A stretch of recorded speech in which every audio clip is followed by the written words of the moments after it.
Mesdames et messieurs, bonsoir.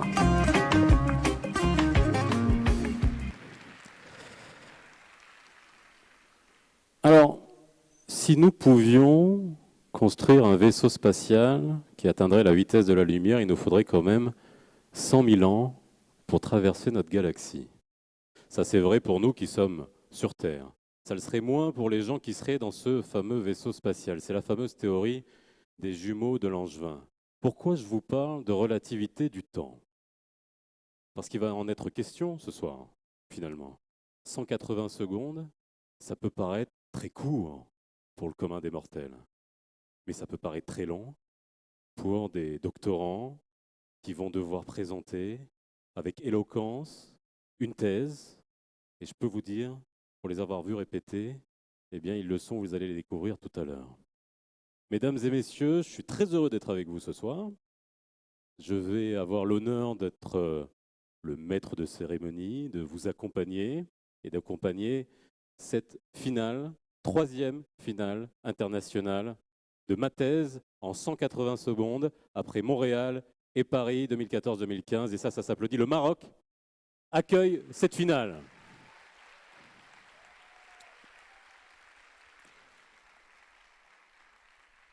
Alors, il va y avoir du talent ce soir, il va y avoir de l'innovation, et tout cela va être fait sous les yeux bienveillants de notre jury, que je vais vous présenter dans quelques instants.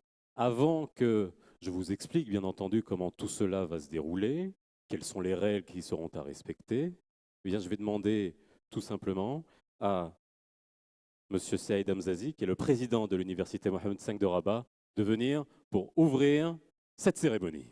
Je vous demande de l'applaudir.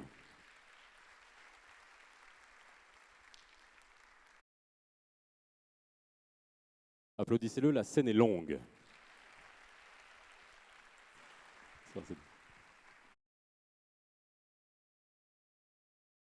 Mesdames et messieurs, ce soir, pour rester un peu dans l'esprit de cette compétition, je vais me lancer le défi d'être aussi concis que nos candidats en faisant une allocution en 180 secondes, sans pour autant vous promettre d'atteindre leur performance. Comme vous le savez tous, la recherche change et s'adapte aux évolutions de notre monde. Des chercheurs, il y en a plein parmi nous ce soir. Posez-leur la question. Ils ne se contentent plus de rester enfermés dans leur laboratoire et d'être coupés du monde, mais s'ouvrent de plus en plus sur leur environnement social et culturel, comme ils nous le prouvent aujourd'hui de par leur présence parmi nous. En organisant ce concours, ce que nous voulons, c'est inculquer à nos doctorants, futurs piliers de la recherche, cette dimension de la communication, qui ne doit rien à la qualité du travail scientifique de l'étudiant, mais qui repose entièrement sur la capacité de ce dernier à créer une véritable alchimie avec son auditoire grâce à son talent d'orateur. Et ce n'est pas toujours gagné. N'oublions pas que Galilée lui-même, au XVIIe siècle, a échoué à convaincre son jury d'inquisition que la Terre était ronde et tournée sur elle-même et fut condamné et renié avant que l'histoire ne prouve enfin qu'il avait raison. Voilà pourquoi ce soir, mesdames et messieurs, nous allons en fait assister à un spectacle, un vrai spectacle où la science vous parle, où des étudiants vont se livrer à un véritable one-man show autour de leur sujet de recherche. À eux donc de trouver le mot, le ton, l'image, la métaphore et autres figures de style à même de vous toucher. C'est en réalité un concours d'éloquence, un concours d'imagination et d'expression auquel vous allez assister ce soir. Tout à l'heure, 20 étudiants venus de 10 pays différents vont devoir se dépasser et apprivoiser le défi, même le défi le plus improbable. Car il faut bien le reconnaître, résumer en 3 minutes et en mots simples et accessibles les travaux de plus de 3 ou 4 années de recherche de pointe, qui plus est, devant un public profane, reste un défi que seuls les plus audacieux osent relever. N'oublions pas que pour la majorité de nos doctorants, la thèse c'est plutôt en 94,6 millions de secondes, puisque 3 années C'est le délai minimal accordé pour réaliser un travail de doctorat. Aussi, tâchons de nous souvenir que derrière ces 180 secondes se cache un long travail acharné sur le terrain, sur la paillasse et de nombreuses heures de doute et de remise en question. Mais rassurez-vous, les voies de la recherche ne sont pas impénétrables, comme le prouve le franc succès que connaît ce type de manifestation auprès du grand public d'année en année. Voilà bien pourquoi je reste persuadé au final que cette manifestation originale contribuera fortement à stimuler dans les rangs de notre jeunesse l'émergence des passions et des vocations. Sa Majesté le roi Mohammed VI, que Dieu l'assiste, qui accorde une attention toute particulière à l'éducation et à la formation, est parfaitement conscient des enjeux d'un tel événement, puisqu'il nous fait l'honneur de lui accorder son haut patronage. Et puis disons-le franchement, en 180 secondes, mesdames et messieurs, vous n'aurez même pas le temps de vous ennuyer, car le sujet le plus rébarbatif, le plus complexe, le plus abstru restera parfaitement digeste en 3 minutes. Pour peu que le doctorant sache nous faire son numéro et réussisse à travestir ses idées pour rendre sa science moins obscure. Mesdames et messieurs, vous allez tous être étonnés ce soir de constater à quel point nos candidats qui ne manquent pas d'humour peuvent faire appel à une imagination sans limite pour nous exposer leurs travaux. C'est dire si ce cru 2016 promet d'être mémorable. Voltaire écrivait sur l'éloquence dans son dictionnaire philosophique. La nature rend les hommes éloquents dans les grands intérêts et dans les grandes passions. Eh bien, la passion de nos éloquents doctorants ce soir est tout simplement de vous séduire à travers leurs thématiques de recherche. Alors que le meilleur gagne, sachant que ce sont déjà tous les meilleurs. Je voudrais à présent remercier les organisateurs de cet événement qui fait honneur au Maroc. D'abord, notre ministère de tutelle, le ministère de l'Enseignement supérieur, de la Recherche scientifique et de la formation des cadres, et à sa tête, bien sûr, Monsieur le ministre, qui nous accorde son soutien inconditionnel, ainsi que Madame la ministre qui va nous rejoindre dans un petit moment, et ses directeurs, son secrétaire général qui sont parmi nous. Également, Monsieur le directeur du CNRST, Monsieur Driss Abouzejdine, qui ne pouvait être parmi nous ce soir, mais qui est représenté par Monsieur Hammouch, le directeur adjoint. Mes remerciements également à la formidable équipe CNRST Université qui a organisé cet événement avec une grande maîtrise et beaucoup de professionnalisme. Aziz, Oumnia, Selma, Soufiane, Raja, Fatima. Enfin, je tiens également à remercier bien sûr nos sponsors, le groupe OCP, la Fondation Banque Populaire pour l'Éducation et la Culture, ainsi que nos partenaires, le Théâtre National, et je profite de l'occasion pour remercier mon ami Sibn Hussein, l'Académie Hassan II des Sciences et Techniques, l'Institut français du Maroc, l'AUF Bureau Maghreb, et je salue son directeur ici. Pour finir, je souhaite très chaleureusement la bienvenue aux délégations que nous accueillons chaleureusement ce soir, venues de Belgique, de France, des différentes villes du Maroc, du Québec, de la Suisse, ainsi que celles des pays parrainés par l'AUF, à savoir le Bénin, le Cameroun, le Sénégal et la Tunisie. Et pour finir, bienvenue également à la délégation de notre pays invité pour cette édition 2016, à savoir l'Indonésie. Et maintenant, que le spectacle commence. Merci, Monsieur Hamzazi. Vous avez vu la relativité du temps à l'instant. Hein, Monsieur Hamzazi? Le temps administratif n'est pas le même temps que le scientifique. Et je vais donc demander à Monsieur Ahmed Hammouch, qui est responsable du département scientifique du Centre national pour la recherche scientifique et technique, le CNRST, de me rejoindre sur scène. Il va parler au nom de Monsieur Driss Abouzejdine, que vous l'avez dit, Monsieur Hamzazi, qui n'a pas pu être là pour cause de force majeure. Je vous demande d'applaudir Monsieur Ahmed Hammouch.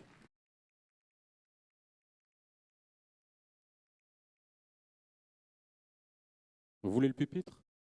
Parce que ça, c'est un choix que les candidats ont aussi. Hein. Vous voulez qu'on vous amène le pupitre? Oui? On peut amener le pupitre à M. Hammouch, s'il vous plaît? C'est difficile de parler après, Monsieur le Président. Je vais essayer.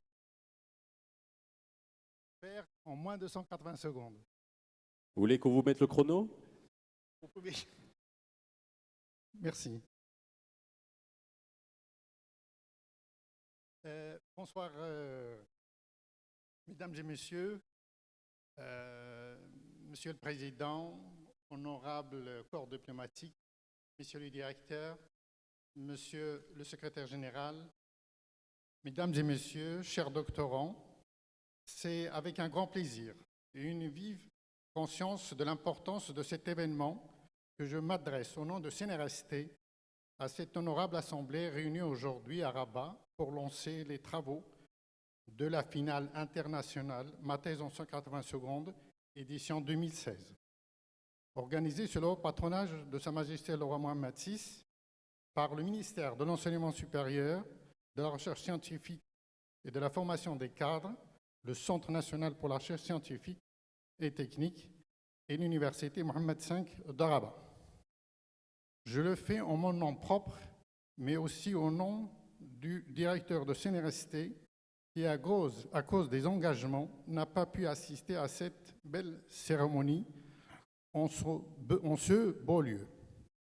Mesdames et messieurs, cette édition n'aurait pas pu voir le jour sans le soutien inconditionnel de nos partenaires que je remercie infiniment et qui sont l'Agence universitaire pour la francophonie, l'Institut français au Maroc et l'Académie Hassan II.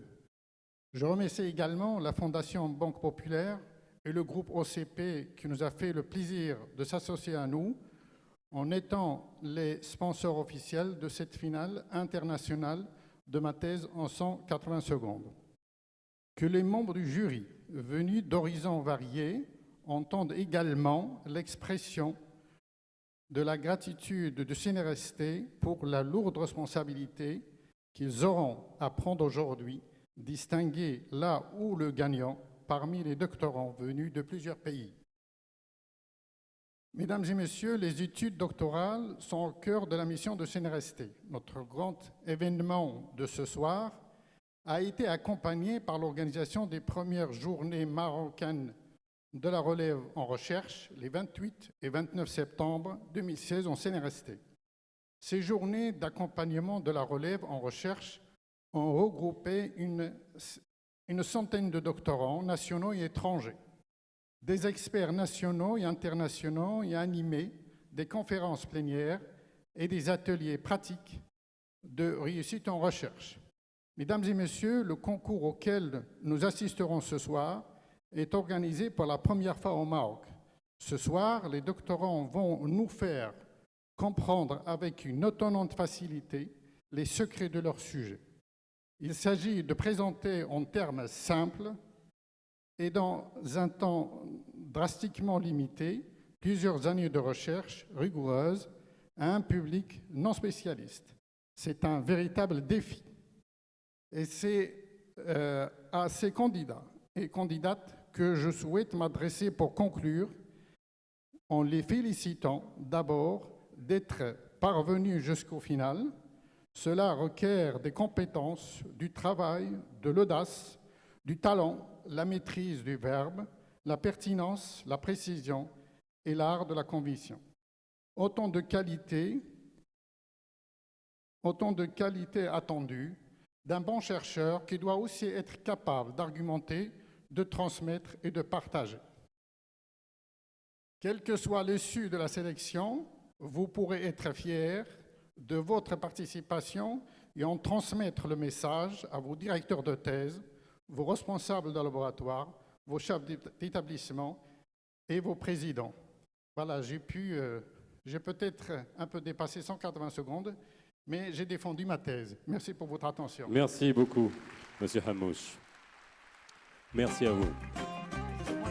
Je vais vous laisser rejoindre votre place. On va enlever le pupitre maintenant, ce qui va me permettre de vous expliquer comment tout cela va se dérouler. Cela a été largement expliqué par rapport au concept du MT 180. Je vous dirai tout simplement que ce concours est inspiré du concours 3-Minute Thesis de l'Université de Queensland en Australie. Et je vais vous donner dès à présent les règles de fonctionnement de ce concours. Et pour m'aider à vous présenter ces règles, je suis tombé sur un doctorant qui, comment dire, sa thèse, non. Sa thèse portait au départ sur le vide de Klein, et puis il a essayé de transcender tout ça en allant vers la vacuité intellectuelle la plus totale. C'est-à-dire qu'il a poussé la vulgarisation très loin. Je vous demande d'accueillir Brahim, qui va m'aider. Notre doctorant ce soir, vous pouvez l'applaudir.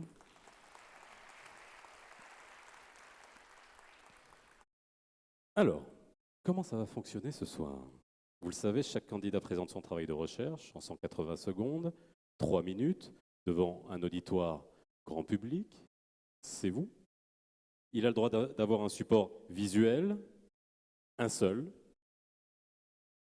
non animé, mais ce n'est pas obligatoire.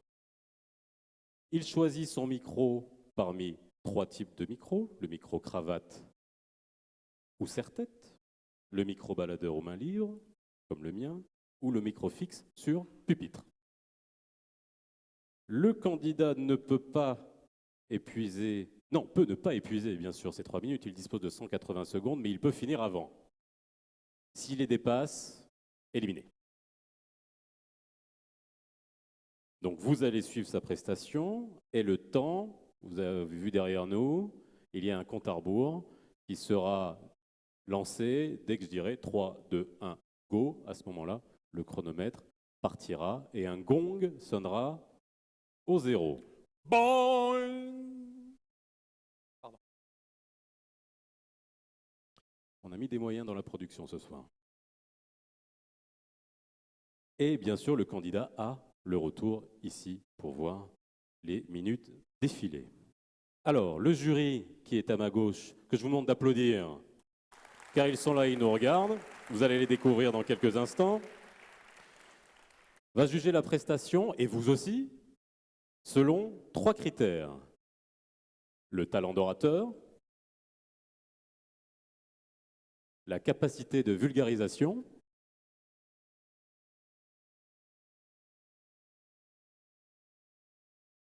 et la structuration de l'exposé. Et pour la finale de ce soir, donc le jury attribuera 3 prix du jury, 3, 2 et 1, et vous, le public, accorderez un prix du public. Tout à l'heure, je vous expliquerai comment on va procéder pour que vous puissiez voter. Non, c'est pas maintenant, ça c'est tout à l'heure. Tu le gardes. Voilà. Je pense que vous pouvez l'applaudir, j'ai fini avec Brahim. Et on suivra les développements de sa thèse tout au long de la soirée. Alors, avant que l'on découvre le jury, vous le savez et vous l'avez entendu, des candidats nous viennent du monde entier et nous en sommes très heureux de les accueillir ce soir. C'est pour cela que je vais demander à chacune des délégations accompagnées de leurs candidats, cela va vous permettre de découvrir les chefs de délégation et tous les candidats de ce soir qui vont participer. Je vais demander à la chef de délégation belge, Madame Evelyne Favard, de l'Université de Liège, de bien vouloir nous rejoindre sur scène avec ses candidats. Je vous demande de les applaudir au fur et à mesure. La France, Madame Joanne Ferry-Dely de la Confédération des présidents d'universités françaises et Madame Brigitte Perruca du Centre national de la recherche scientifique, accompagnée de ses candidats. Le Québec, Madame Esther Gaudreau de l'Association francophone pour le savoir, avec ses candidats. Le Maroc, avec Madame Raja Sharqawi El Morsli de l'Université Mohamed V de Rabat.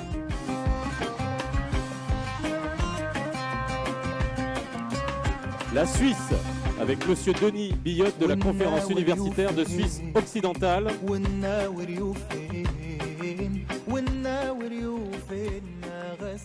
L'Agence universitaire pour la francophonie, représentée par Monsieur Maël Bazelac de l'AUF Bureau Maghreb. Sachez que l'AUF parraine les candidats de 4 pays ce soir, le Bénin, le Cameroun, le Sénégal et la Tunisie. Et enfin, un pays invité ce soir, l'Indonésie, une candidate venue toute seule et accompagnée sur scène par Madame Selma Digna du comité d'organisation de cette finale. Vous pouvez les applaudir bien fort. Vous avez tous les candidats avec les chefs de délégation ce soir. Alors, je vais passer la parole à Madame Esther Gaudreau. Comment ça va? On va vous amener un micro, voilà, pour qu'on puisse vous entendre. Vous êtes directrice de l'Association francophone pour le savoir. Vous êtes initiatrice de ce concours à l'échelle internationale. Je vais vous passer la parole, tout simplement. Merci. Venez, venez devant. Esther Gaudreau. Alors, qu'est-ce que ça vous fait d'être là ce soir? Vous avez quelque chose? Je vous vois, je vois un petit papier là. J'ai apporté un petit papier pour allez-y, je vous laisse le lire.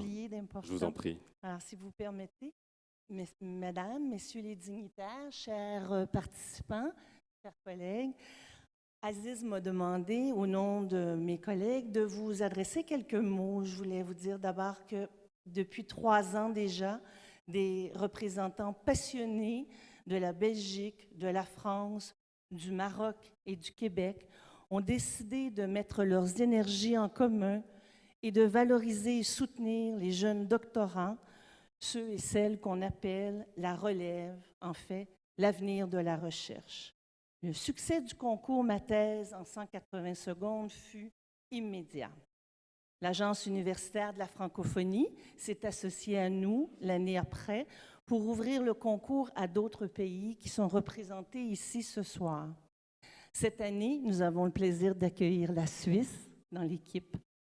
Nous sommes privilégiés, dans un contexte où beaucoup de choses sont difficiles, d'avoir à gérer un concours si populaire. Nous avons un problème de croissance.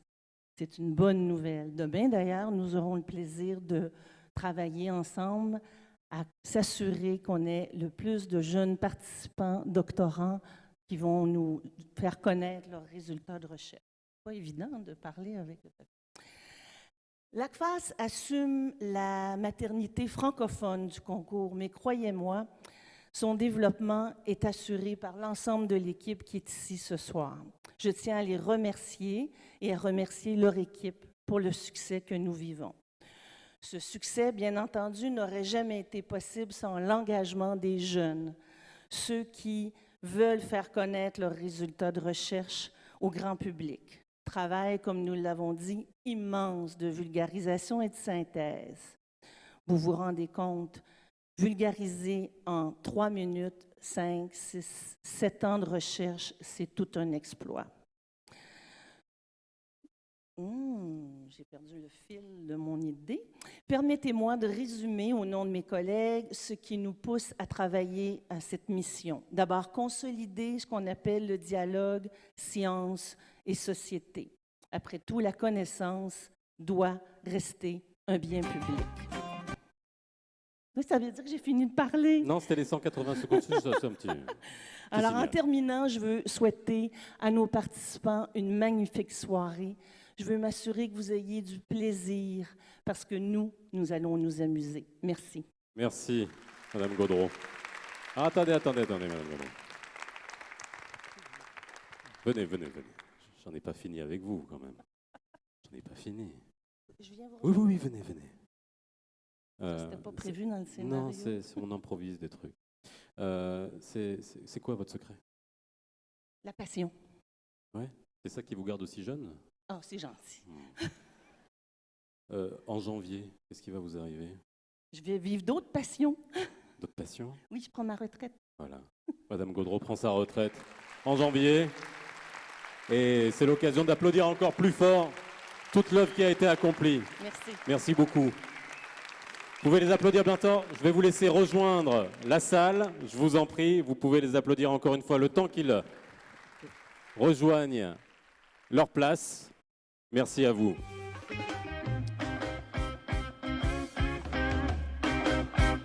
Je vous en prie. Alors, ils veulent pas que je parle finalement, ils me mettent de la musique. Alors, avant que nous découvrions les candidats, parce qu'ils sont en train de s'échauffer, la pression est en train de monter, quelques minutes avant que vous ne les découvriez sur scène, ils sont 20. J'aimerais bien entendu vous présenter le jury qui va décerner les 3 prix de ce soir. Je vais demander à chacun des membres du jury de me rejoindre sur scène. Madame Elisabeth Baum-Schender, directrice de l'École d'études sociales et pédagogiques de Lausanne, ancienne ministre de l'Éducation du canton du Jura, en Suisse. Monsieur Adrien de Liège, doctorant, premier prix de la finale internationale MT 180 2015, nous vient de Belgique. Monsieur Abdeljelil Lahjoumri, secrétaire perpétuel de l'Académie du Royaume du Maroc. Madame Sophie Malavoie, directrice du Cœur des Sciences, UQAM, Montréal, Canada. Monsieur Abdeltef Miraoui, président de l'AUF, président de l'Université Qadi Ayed de Marrakech. Monsieur Didier Pourquerie, journaliste, directeur de la rédaction de Conversation France de France. Et enfin, le jury sera présidé par monsieur Rachid Yazami, que je vous demande d'applaudir bien fort, chercheur, directeur du programme de stockage d'énergie à l'Institut de recherche de l'énergie de l'Université technologique de Nanyang à Singapour, prix Draper 2014, qui est l'équivalent du prix Nobel pour les ingénieurs du Maroc. Applaudissez votre jury ce soir. Monsieur Yazami, je vais vous demander de me rejoindre. Venez à côté de moi. Alors, monsieur Yazami, quelques mots par rapport à la compétition qui va se dérouler ce soir et la manière avec laquelle vous allez devoir évaluer et comment vous allez aborder l'évaluation des candidats qui vont dérouler devant vous. Bien, ben, écoutez, d'abord, merci pour cette introduction et bonsoir à tout le monde. C'est vrai que c'est une opportunité assez extraordinaire d'être là ce soir. Je suis venu de Singapour exprès et quand le président Saïd Hamzazi m'a téléphoné pour me dire « Rachid, on a besoin de toi, tu peux venir ?» J'ai dit « Il n'y a pas aucun, sans condition, c'est oui ». Et donc, ça me fait vraiment très, très plaisir parce que c'est une double fête. C'est la fête de la science. Je suis scientifique et donc je tiens absolument à féliciter tous les organisateurs et puis aussi les candidats qui ont été retenus, les 20. C'est assez extraordinaire. Et deuxièmement, c'est aussi la fête de la francophonie. Et donc, je trouve que c'est quand même cette combinaison francophonie et science, c'est quelque chose d'extraordinaire qui unit les gens. Dans un monde qui est actuellement pas mal perturbé, c'est très bien d'avoir la science comme symbole de l'union des francophones. Alors, dernière question avant qu'on découvre les candidats. Qu'est-ce qui va compter? On a bien vu les 3 critères sur lesquels vous alliez juger. Qu'est-ce qui va compter? Je ne vais pas vous demander quel est le candidat idéal pour vous, mais sur quoi on juge? Alors, d'abord, une autre chose, c'est que c'est un honneur de faire partie de ce jury, de le présider. Donc, au nom de tous les membres du jury, je dis que c'est quand même pas évident, parce que c'est déjà pas évident pour les candidats de présenter leur travail en 180 secondes. Et puis, c'est encore moins évident pour nous, membres du jury, de vraiment les classer. Il y a les critères dont vous avez parlé déjà. C'est vrai que c'est un défi de pouvoir résumer d'une façon claire, audible, compréhensible par un large public, un domaine qui est par définition extrêmement pointu. Donc, si j'avais à faire ça il y a une trentaine d'années, quand j'avais passé ma thèse ou plus, j'aurais été bien embarrassé et je trouve vraiment que ces jeunes ont un courage extraordinaire. Donc voilà, donc on a des critères que vous avez cités, on va en tenir compte bien sûr. Le jury, bien sûr, va délibérer, puis on va peut-être discuter entre nous nécessairement pour voir si on n'a pas été injuste par rapport à un des deux candidats. Et moi, donc, mon rôle, c'est arbitrer tout ça, et ça se passera, je pense, très, très bien. Voilà. Merci beaucoup, c'est Yazemi. Vous pouvez les applaudir. Mesdames, messieurs du jury, je vais vous laisser rejoindre vos places et nous allons donc commencer avec la première candidate. Alors, je rappelle tout simplement que je lancerai le chrono, je laisserai bien sûr les candidats prendre un peu leur souffle, quelques secondes, je dirai 3, 2, 1 et ça partira et à ce moment-là, le chronomètre se mettra en place. Je le rappelle encore une fois, si vous dépassez les 180 secondes, c'est la sanction, mais vous le savez déjà. Tout est prêt. Est-ce que dans la salle, vous êtes prêts? Bon. Et donc, je vous demande d'accueillir La première candidate, elle nous vient de Belgique, de l'Université Saint-Louis de Bruxelles, Marie-Sophie de Clipel.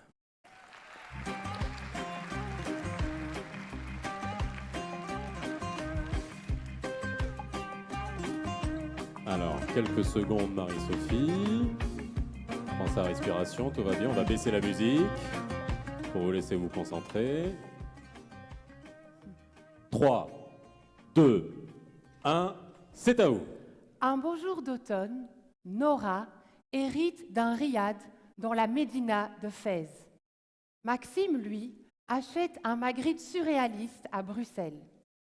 Nora et Maxime sont tous les deux propriétaires de patrimoine culturel. Et on est là au cœur de ma thèse, qui peut se résumer en 3 points.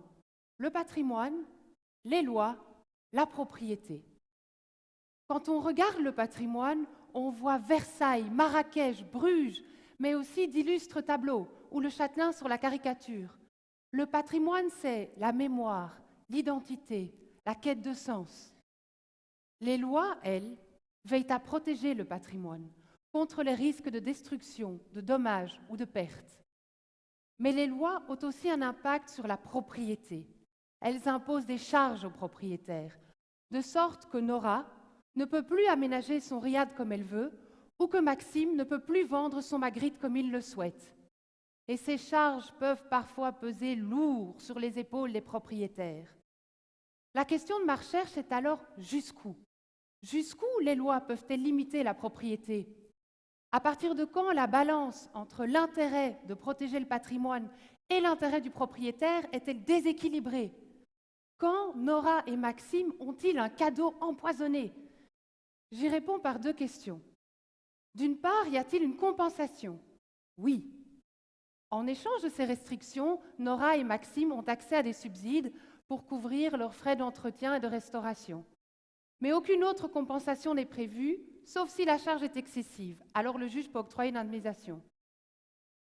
J'observe donc de plus en plus de points de rupture dans ce modèle où la relation entre l'État et le propriétaire est souvent réduite à un affrontement plutôt qu'à un dialogue pour le patrimoine commun.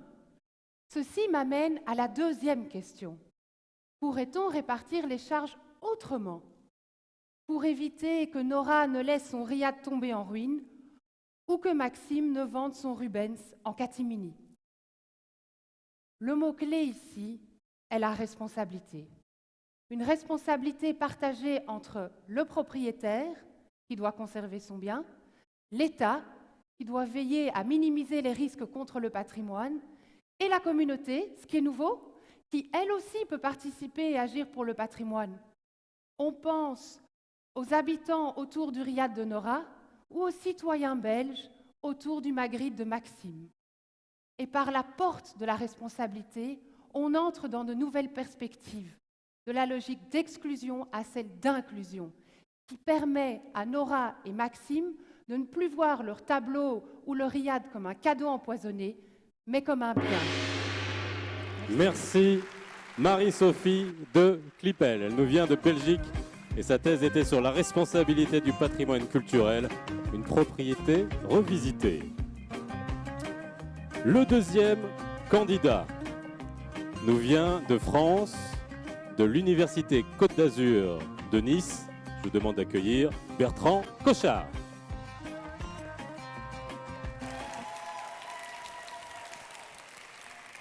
On remet le chronomètre à 180.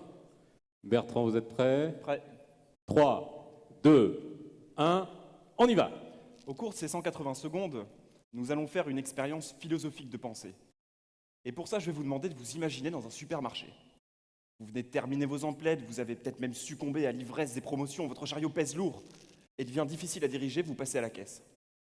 Et là, devant vous, trouve un individu d'une 30aine d'années, costume et barbe bien taillée, très sûr de lui, très arrogant. Il passe devant le caissier ou la caissière avec son smartphone vissé sur l'oreille et sans un salut ni même un regard, lui tend sa carte bleue. Je pense que pour des raisons et dans des situations différentes, ce type c'est aussi moi et c'est aussi vous. Mais bref, il y a un terme philosophique pour désigner ce type de relation entre les individus, la réification. C'est-à-dire le fait de traiter la personne que vous avez en face de vous comme une chose, comme un simple moyen dans la fin que vous vous êtes fixée. Parce que dans ce type de situation, quel est le statut de la caissière? Une chose, un bras permettant de scanner rapidement vos produits et de vous faire gagner du temps. Eh bien, dans ma thèse, je tente de rapprocher ce type de phénomène social de la pensée d'un philosophe qui, à mon avis, a perçu mieux que quiconque la généralisation des comportements réifiants dans la société de consommation, j'ai nommé Guy Debord.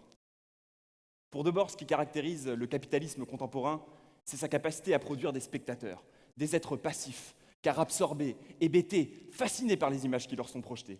Et ça, c'est ce qu'il appelle le spectacle. Le spectacle, c'est ça. C'est le règne du faux, de la passivité, de la séparation. C'est Coca-Cola qui s'arroge le monopole de l'amitié, Carrefour qui devient le défenseur de l'optimisme, c'est Bush et son parjure devant les Nations Unies, et ce sont ses amis qui se retrouvent au restaurant pour écrire compulsivement sur leur téléphone ou prendre leur pain en photo. Bref, c'est la société qui offre le spectacle de sa propre destruction. Alors jusqu'ici, je vous ai parlé de réification, mais il serait peut-être plus juste, selon moi, de parler d'imagification, c'est-à-dire non pas de la transformation des êtres et de leurs relations en choses, mais de la transformation des êtres et de leurs relations en images. Parce que mon hypothèse de départ, c'est que nous nous rapportons au monde, aux autres et à nous-mêmes par le biais de ces images de bonheur factices promues par la société et dont nous ne savons plus nous défaire. Et c'est peut-être justement parce qu'il souhaite coller à l'image de jeunes cadres dynamiques et qu'il se rapporte à la personne qu'il a en face de lui via l'image d'Épinal de la caissière inculte et superficielle, que notre individu traite cette personne de cette manière. Bref, il s'imagifie et il l'imagifie. Mais ça reste à prouver. Alors pourquoi me donner cette peine?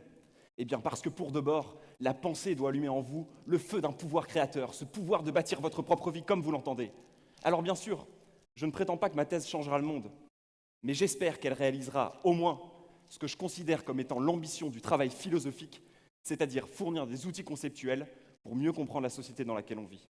Et si donc en 180 secondes, j'ai réussi à vous convaincre de la nécessité de passer du statut de spectateur à celui d'acteur, alors je peux dire avec Guy Debord et surtout contre le spectacle, rideau. Merci beaucoup Bertrand. Merci. On n'a pas entendu le gong. Bertrand Cochard nous vient de France, de l'Université Côte d'Azur. Sa thèse portait sur la réification, spectacle et imagification dans la philosophie de Guy Debord. On va accueillir le troisième candidat, sans plus attendre, de l'Université Hassan Ier de Stat, donc du Maroc, Chancrel Kodjovi.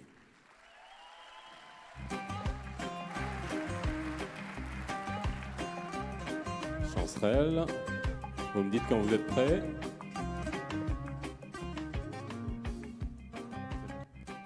Trois, 2, 1, c'est à vous. Voulez-vous aider à prédire l'avenir? C'est la question que m'a posée mon directeur de thèse lors de mon entretien de thèse. Sur le coup, j'ai répondu « Oui, je le veux », sans imaginer ce qui m'attendait. Mais comment faire ça sans un pouvoir surnaturel? Mon analyse bibliographique montre qu'il est possible de formuler des prévisions en utilisant des modèles mathématiques. Oui, on va utiliser les mathématiques pour analyser la pléthore de données collectées entre autres sur vous. Ces données, ce sont les images recueillies par les satellites, la couleur de vos cheveux, les messages que vous partagez sur les réseaux sociaux, les vidéos que vous visionnez, bref, tout ce qui se passe. Imaginez la quantité de données collectées. En anglais, on parle de big data. En analysant le big data, on pourra prédire l'avenir comme le temps qu'il fera dimanche prochain, vos intentions ou encore vos comportements d'achat. Mais avant d'analyser cette énorme quantité de données, il faut d'abord la stocker et la traiter. Pour ça, la première idée qui vient en tête est d'acheter plusieurs grands ordinateurs. C'est coûteux et parfois difficile à faire fonctionner. Heureusement, aujourd'hui, il y a un autre moyen, plus rapide, plus séduisant et plus économique, sur lequel travaillent plusieurs scientifiques et industriels. C'est l'informatique du nuage, le cloud computing. Avec le cloud computing, toutes les tâches de stockage et de traitement sont effectuées sur de petits ordinateurs éparpillés dans le monde. Et mieux, on peut accéder aux données partout avec une simple connexion Internet. Mais cela pose malgré tout un problème. Utiliser le cloud computing, c'est comme aller manger au fast-food. C'est rapide, économique, mais dans un cas, on n'est pas très sûr de ce qu'on mange, et dans l'autre cas, on n'est pas assuré de la sécurité des données. Et c'est là que j'agis. Je fais une thèse en mathématiques appliquées à l'informatique, et une partie de mon travail est d'étudier la sécurité et la préservation de la vie privée dans Hadoop. un logiciel gratuit et accessible à tous qui traite le big data dans le cloud. Pour cela, je teste et j'analyse plusieurs protocoles de sécurité qui améliorent la sécurité des données. Il est montré que la passerelle Knos, couplée au protocole Kerberos, est un bon moyen pour contrôler l'accès au big data. Mon objectif est d'ajouter du code informatique qui agira comme le gardien de ce théâtre, qui filtre les entrées et les sorties. Et ceci pour améliorer la sécurité des données et permettre les prédictions en toute sécurité. En fait, je suis un peu comme Batman, sans le costume ni la voiture. Quand je finirai ma thèse, ce sera un grand pas pour moi et je l'espère, un petit pas de plus pour la science. Merci Chancerelle. Allez, on n'entend plus le gong. Chancerelle Kodjovi, nous venez de l'université Hassan Ier de Stat. Big Data, nouvelles techniques en data mining dans un environnement cloud, optimisation, sécurité et privacy. Tel était l'objet de sa thèse. La 4e candidate nous vient du pays invité cette année. Elle nous vient d'Indonésie, de l'université catholique d'Indonésie Atmajaya de Jakarta.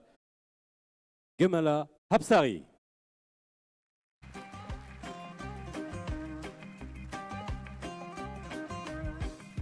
Je vous laisse prendre place, Gemala. On enlève la musique. On vous laisse vous concentrer. Vous me dites quand vous êtes prête. C'est bon? 3, 2, 1, on y va. Alors, je vais, étant donné qu'on ne va pas vous flouer, votre micro ne fonctionne pas, on va remettre le chronomètre à 180. On va juste faire un petit test micro, parler. Ah, ça ne fonctionne pas. Alors venez, on va vous arranger ça.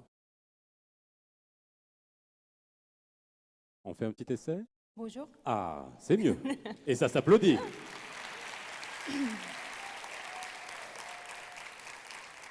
Je vous laisse quelques secondes. Vous avez eu, voilà, allez-y. C'est un faux départ. Je sais, c'est dur, mais c'est pas grave. On en prendra compte, n'est-ce pas? C'est bon? Oui. 3, 2, 1, c'est à vous. Bonjour à tous. J'ai une question importante à vous poser.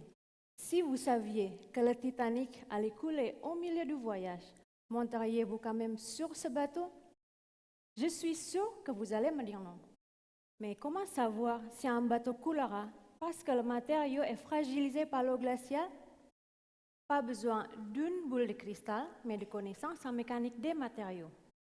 Dans mon travail de thèse, j'utilise plusieurs essais mécaniques pour étudier la réponse du cuivre et d'alliage cuivre aux différents types d'efforts. Les alliages cuivre sont des mélanges du cuivre et d'autres métaux. Vous pouvez, en quelque sorte, me considérer comme la psy de cette famille des cuivres. Dans chacun de nos rendez-vous, ils me parlent de leur stress, d'être poussés, tirés, pliés et de tous les mauvais traitements qu'ils subissent dans leur vie quotidienne.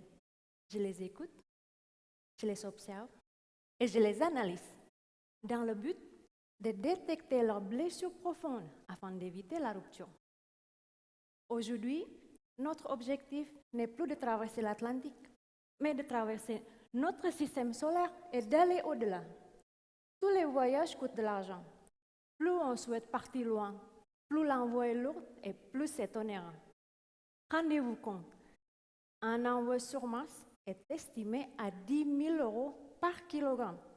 Envoyer un camembert coûterait 2 500 €.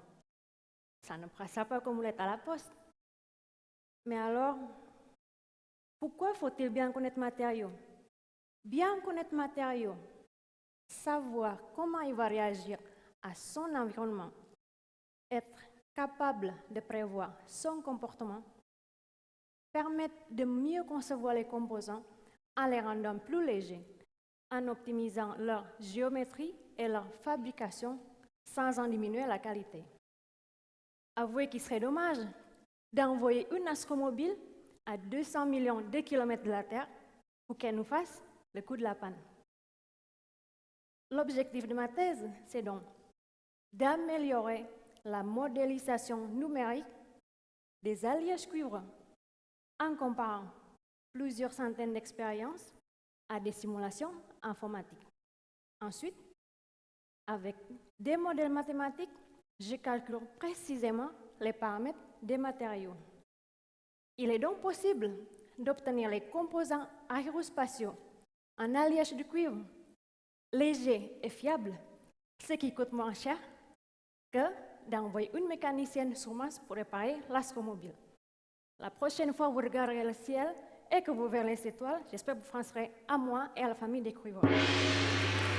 Bravo, Gemala Aksari. Elle nous vient d'Indonésie. Bravo, Gemala. Caractérisation et identification des lois de comportement de tôle par microformage incrémental. C'est mon livre de chevet. Notre 5e candidat, il nous vient de pas très loin, de Beni Mellel, de l'université Sultan Moulay Slimane, Gamaliel Koubourou Gira. Gamaliel. Allons-y.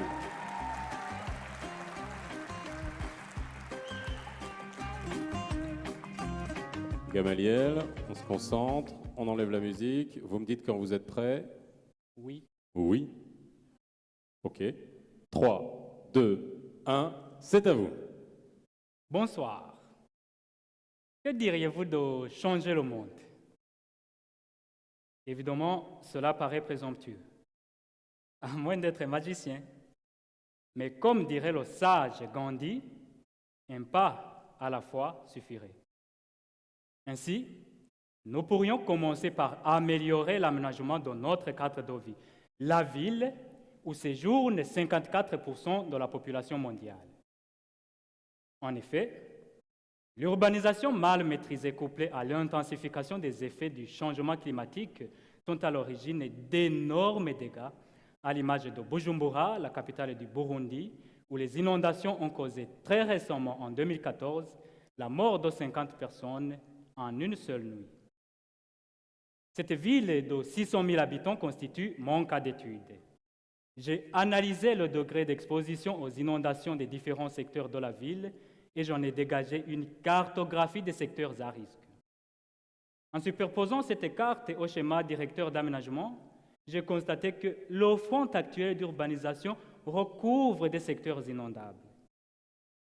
Alors, quelle stratégie de croissance urbaine adopter, sachant que les terrains propices à la construction deviennent de plus en plus rares et que d'anciennes zones cultivées sont convoitées? Une solution serait de renforcer la densification urbaine en proposant notamment des immeubles de logement collectif. Et là, vous vous dites certainement, encore un jeune urbaniste qui veut nous imposer sa propre vision d'aménagement? Non, non, non, non. Moi, j'agis un peu comme votre couturier qui prend vos mesures avant de confectionner votre costume. Il s'agit de recenser les besoins des habitants pour en tenir compte dans la formulation des propositions d'aménagement urbain. Pour cela, j'ai d'abord entrepris des recherches auprès des institutions de statistique et de gestion urbaine. Par la suite, je mènerai une enquête sur un échantillon représentatif de la population de la ville pour identifier les modes de vie, les besoins et les attentes. Ces données serviront de socle à la définition d'une alternative d'aménagement urbain qui sera mise en perspective avec les préconisations d'aménagement de l'État. L'objectif ultime de ce travail pluridisciplinaire est d'améliorer le cadre de vie des habitants en trouvant le meilleur consensus. En fin de compte, je suis conscient que changer le monde ne se fait pas simplement en claquant des doigts. Mais je gage qu'avec de la conviction et de la détermination, on y parvient. Oui, pas besoin d'être magicien.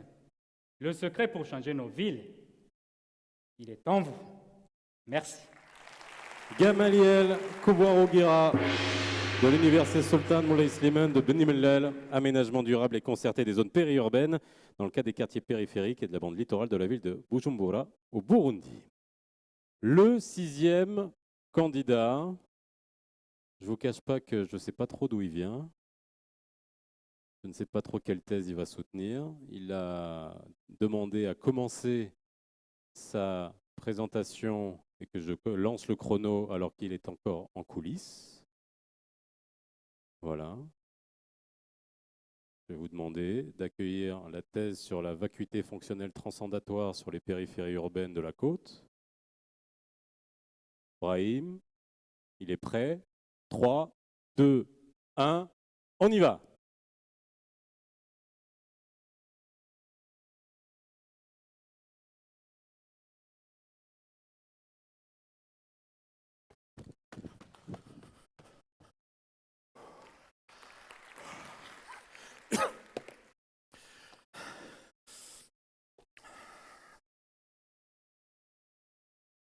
On peut lancer le chrono, c'est bon?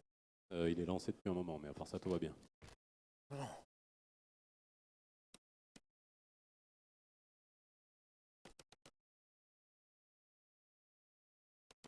Pas vrai.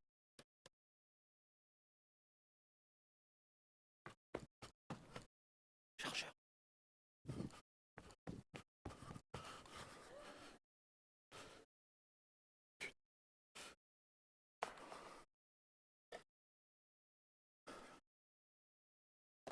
Ah, c'est bien ça.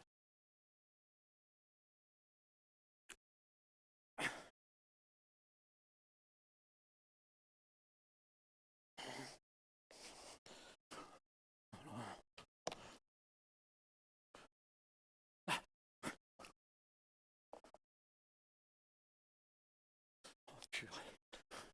7 ans de travail.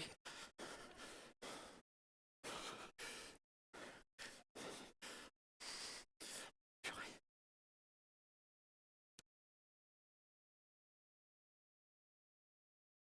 Oh!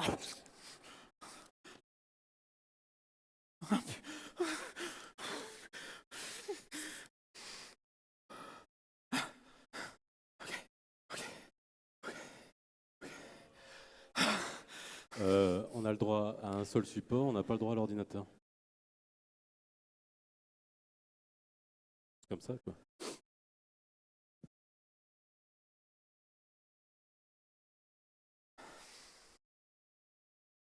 Comment je fais? Ah, ouais, d'accord. Ok, ok. Oh purée. Oh purée.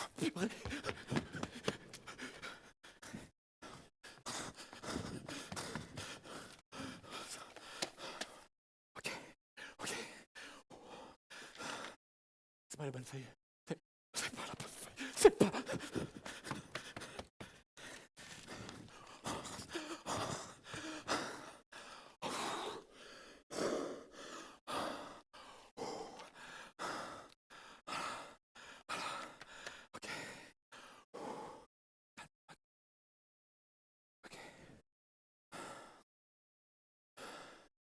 Bonjour mesdames, bonjour mesdemoiselles.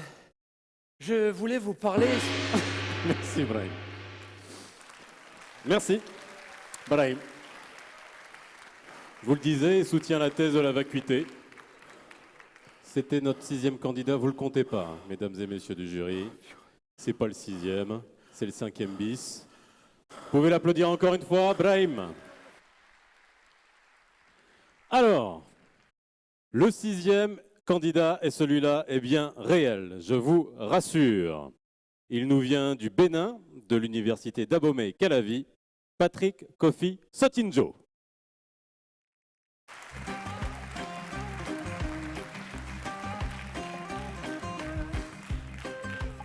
Patrick Kofi, vous me dites quand vous êtes prêt. C'est bon? 3, 2, 1, on y va. Bonsoir à tout le monde. Lorsque je suis dans mon salon, bien vautré dans mon fauteuil, je prends la télécommande de mon poste téléviseur et je l'actionne. Ma télévision réagit en s'allumant. Cependant, mon décodeur ne réagit pas à cette télécommande-là. Le climatiseur non plus. Lorsque je prends la commande de ma voiture et je la verrouille, ma voiture réagit dans la cour, mais pas celle du voisin, même si elle est garée juste à côté. Et mieux, quand je prends mon téléphone portable et j'appelle monsieur le président du jury, ça ne sonne pas chez madame la jury. Je pourrais continuer comme ça pendant des heures à donner exemple sur exemple pour illustrer toute la magie qui est autour des communications sans fil et comment est-ce que les équipements arrivent à s'identifier de façon unique. Mais je n'ai que 180 secondes. Donc, Lorsque je prends une communication sans fil, il existe une liaison invisible entre les équipements qui échangent, qu'on appelle des ondes radio. Et pour différencier deux communications sans fil, pour que n'importe qui ne commande pas n'importe quoi, et heureusement d'ailleurs, chaque communication sans fil est identifiée par ce qu'on appelle une fréquence. Très vite, on pourrait avoir une petite inquiétude. Vu le nombre d'équipements qui échangent aujourd'hui en sans fil, en témoigne le nombre de téléphones portables que nous avons aujourd'hui, on pourrait vite se dire que ces petites fréquences pourraient rentrer en pénurie.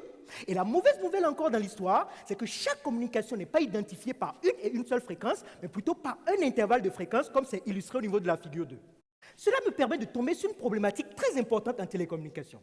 Une communication sera d'autant plus intéressante que l'espace en fréquence qu'elle occupe est de plus en plus petite pour permettre à d'autres communications de pouvoir passer. Dans le cadre de ma thèse, j'ai travaillé dans le domaine des télécommunications par fibre optique et cette problématique s'y transpose. En effet, lorsque j'envoie sur la fibre optique une communication qui occupe une bande très large, il existe une vilaine bête au niveau de la dispersion chromatique, qu'on appelle en effet la dispersion chromatique, qui se trouve au niveau de la fibre optique, qui embrouille toute l'information et en bout de ligne, j'ai tout plein d'erreurs. Dans le cadre de ma thèse, j'ai donc réfléchi aux voies et moyens qui vont me permettre de diminuer au maximum la bande de fréquence de ma communication afin de contourner le problème de la dispersion chromatique. Ma première idée a été de faire manger 5 fruits et légumes par jour à ma communication afin qu'elle soit plus fine et puisse contourner la dispersion chromatique. Mais malheureusement, en communication, ça va super vite, donc pas de temps pour un régime minceur. J'ai donc dû m'associer à deux approches. La première est une technique de traitement du signal qu'on appelle OFDM, qui permet de sortir des fréquences très très proches, ce qui me permet de diminuer la bande de mon information. À cela, j'associe une source optique qu'on appelle le DML, qui lui se charge de découper une bonne partie des différentes fréquences, de les jeter et de récupérer la partie qui reste, et l'information est là-dedans. Quand j'associe ces deux approches-là, j'arrive à générer une communication qui occupe une bande très étroite et me permet de contourner la dispersion chromatique. Avant de finir, je voudrais m'excuser parce que j'ai un tout petit peu menti lorsque je dis que chaque communication est identifiée par une et une seule fréquence, parce que selon les cas, deux communications peuvent utiliser la même fréquence, mais la réalité n'est pas très loin de cela. Je vous remercie. Merci. Patrick Kofi Sotinjo. Justine, c'est le prochain. Il nous vient du Bénin. Étude et simulation des performances de la modulation multiporteuse OFDM dans les liaisons optiques IMDD utilisant de nouvelles sources optiques. Vous dormirez moins bête ce soir. Le 7e candidat nous vient du Cameroun, de l'université de Yaoundé, Justine Germo Nzounji.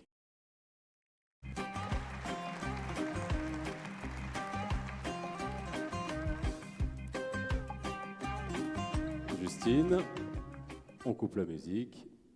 Petit moment de concentration, vous me dites quand vous êtes prêts. C'est bon ? 3, 2, 1, c'est à vous. Mesdames et messieurs, bonsoir.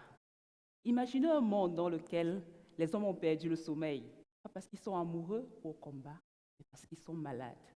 Imaginez que dans ce monde, il existe une solution et qu'à chaque fois qu'on y pense, elle disparaît. Cela ressemble à de la fiction, n'est-ce pas?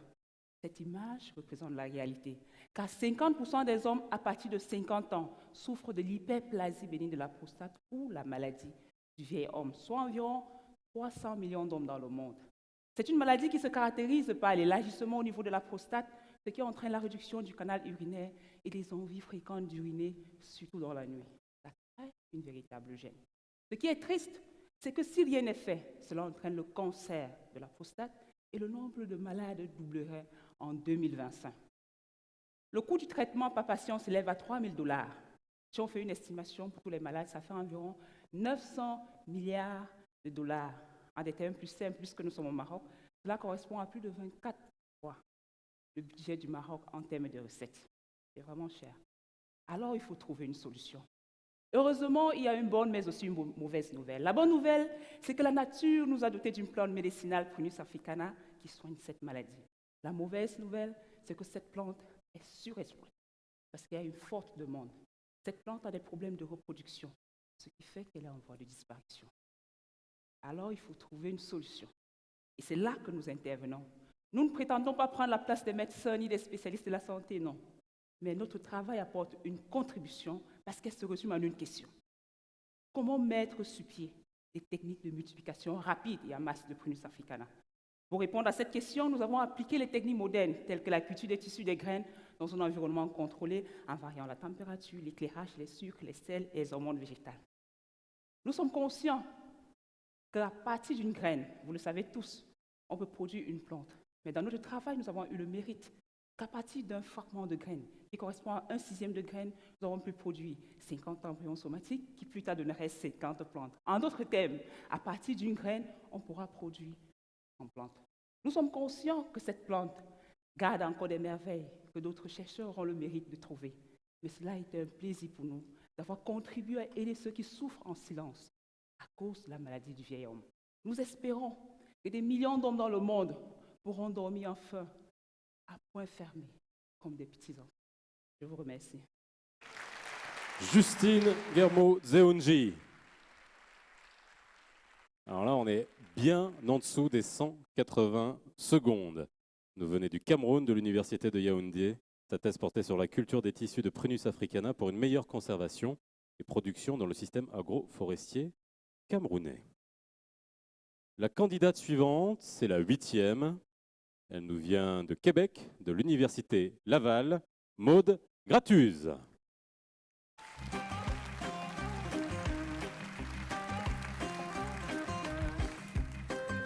Maude, on coupe la musique.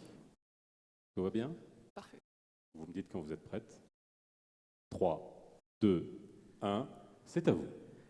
180 secondes, c'est vraiment pas beaucoup. Pourtant, d'ici la fin de ces 3 minutes, 60 personnes vont recevoir un diagnostic de démence dans le monde. Presque 50 millions de personnes en sont aujourd'hui atteintes. C'est simple, c'est plus que la population totale du Maroc. La principale cause, la maladie d'Alzheimer. Mauvaise nouvelle, on ne sait pas guérir cette maladie. Mais attendez, partez pas tout de suite. On a quand même découvert beaucoup de choses. On sait par exemple que l'une des principales causes de la maladie est l'hyperphosphorylation d'une protéine, la protéine Tau. Je vous l'accorde, hyperphosphorylation, ce n'est pas un mot qu'on entend tous les jours, mais c'est plutôt simple. Dans un cerveau sain, comme vous et moi, il y a des phosphates, des petites particules qui se fixent sur la protéine Tau, ça lui permet de bien fonctionner. Mais chez un patient Alzheimer, il y a trop de phosphates sur la protéine Tau. C'est l'hyperphosphorylation. Elle va alors s'accumuler et c'est toxique. C'est un peu comme les vêtements. Être habillé, c'est pratique, ça tient chaud, puis on est quand même plus à l'aise en public. Mais imaginez-vous maintenant, avec 10, 20, 30 couches de vêtements. On ne peut plus faire grand-chose. La protéine Tau, c'est exactement pareil. Ce qu'on sait aussi, c'est que le diabète est un important facteur de risque pour la maladie d'Alzheimer. Mais on ne comprend pas bien pourquoi. Certains disent que c'est l'obésité le problème, d'autres la résistance à l'insuline, quand notre insuline n'arrive plus à faire baisser le niveau de sucre dans le sang. Et c'est là que j'interviens. Dans ma thèse, j'ai utilisé 2 types de souris diabétiques. Une très obèse et avec une légère résistance à l'insuline, l'autre moins obèse mais avec une plus forte résistance à l'insuline, afin d'enfin savoir qui de l'obésité ou de l'insuline embête notre protéine Tau. Et là, surprise, une hyperphosphorylation massive de la protéine Tau dans le cerveau de mes 2 souris, de la même manière comme dans la maladie d'Alzheimer. Donc, c'est ni l'obésité ni l'insuline le problème. Pour être honnête avec vous, à ce moment de ma thèse, la protéine Tau, je ne l'aimais plus beaucoup, mais j'ai continué à chercher, j'ai persévéré, et j'ai trouvé quelque chose de très bizarre. Mes souris, elles sont froides. Elles ont une température bien en dessous de 36 degrés, c'est l'hypothermie. Et la protéine Tau, elle est un peu comme moi, elle n'aime pas beaucoup le froid. On voit bien chez nos souris que plus la température est basse, plus la phosphorylation de Tau augmente. C'est donc l'hypothermie le problème. Alors, j'ai réchauffé mes souris. Pas au micro-ondes, mais ça suffit à restaurer une phosphorylation totalement normale de la protéine Tau. Et il faut savoir qu'il n'y a pas que mes souris qui soient hypothermiques. Beaucoup de patients diabétiques aussi, surtout avec l'âge. Alors, pas d'inquiétude, tous les Québécois ne vont pas débarquer demain au Maroc pour profiter de votre beau soleil. Mais le point essentiel à retenir de cette étude est qu'il ne faut surtout pas négliger les effets de l'hypothermie sur notre cerveau. Surtout quand, comme moi, on vit au Canada. Merci beaucoup. Maude Gratuz, de l'Université Laval de Québec. Impact du diabète sur la phosphorylation de la protéine Tau dans la maladie d'Alzheimer. La prochaine candidate nous vient du Québec également, de l'Université du Québec en Outaouais-Gatineau, Alex Drolet-Dostaler.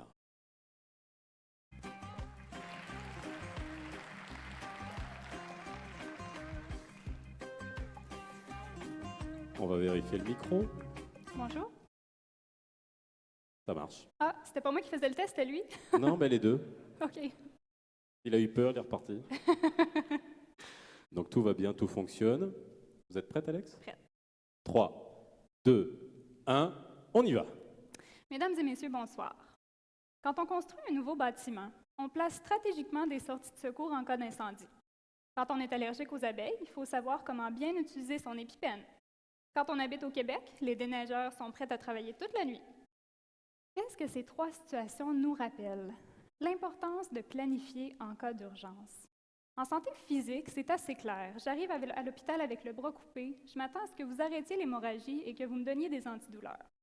Par contre, en psychologie, c'est beaucoup plus complexe. Si j'arrive à l'hôpital sous l'effet de l'alcool, en vous disant entendre la voix du diable qui m'oblige à me faire du mal, comment réagir? Les personnes qui ont un problème psychiatrique chronique, comme la schizophrénie ou la bipolarité, sont à risque de revivre des situations de crise. Et si elles présentent un danger, pour elles-mêmes ou pour les autres, on doit parfois utiliser des mesures qui vont à l'encontre de leur volonté, comme la restriction physique ou l'injection d'un tranquillisant. Mais mettez-vous à leur place. Voudriez-vous que ça se passe autrement? Peut-être que si on savait comment la personne en crise aimerait qu'on intervienne, on pourrait éviter de prendre des mesures sans son consentement. Alors, la personne pourrait collaborer, par exemple, avec une infirmière ou un travailleur social, pas au moment où elle entend la voix du diable, mais avant, pour anticiper les situations de crise. Et ça, c'est l'équivalent de notre épipène en cas de réaction allergique ou de nos sorties de secours en cas d'incendie. Il faut déterminer en avance ce qui l'aiderait à reprendre le contrôle. Ça nous rappelle l'histoire d'Ulysse et son équipage, qui, pour ne pas se laisser envoûter par le chant mortel des sirènes, se mettaient des bouchons de cire dans les oreilles. Alors l'idée est de partager aux autres ce dont on a besoin, dans les moments où on a de la difficulté à penser clairement et à bien s'exprimer. En santé mentale, on appelle ça un plan de crise conjoint. Là, je suis certaine que vous dites tous, mais quelle idée formidable, qu'est-ce qu'on attend pour le faire? Ça paraît simple, mais l'implantation d'une nouvelle pratique comme celle-là comporte plusieurs obstacles cliniques, éthiques et administratifs. Par exemple, les professionnels et les usagers vont-ils s'entendre sur le choix des moyens à utiliser? Que fait-on si la personne change d'idée au moment de la crise? Comment s'assurer que les interventions en communauté et celles à l'hôpital soient concordantes? Avons-nous les ressources financières nécessaires pour le faire? Alors, c'est à tous ces enjeux que j'ai réfléchi dans le cadre de ma thèse et pour lesquels j'ai proposé des solutions. Avec l'aide de 42 cliniciens, gestionnaires et usagers, j'ai donc développé un protocole d'implantation du plan de crise conjoint. Autrement dit, pour la première fois au Canada, on a préparé le terrain pour introduire une alternative aux mesures qui vont à l'encontre de la volonté de la personne en situation de crise. Bref, le plan de crise conjoint, c'est un immense pas vers un meilleur respect de l'autonomie, des droits et de la dignité de l'usager en santé mentale. Merci beaucoup. Alex Drolet-Dostaler du Québec. L'évaluation de la préimplantation d'un nouveau plan de crise établi conjointement par des personnes aux prises avec des troubles mentaux graves et des équipes d'intervenants. La 10e candidate nous vient également de Québec, de l'Université de Montréal, Karine Mona.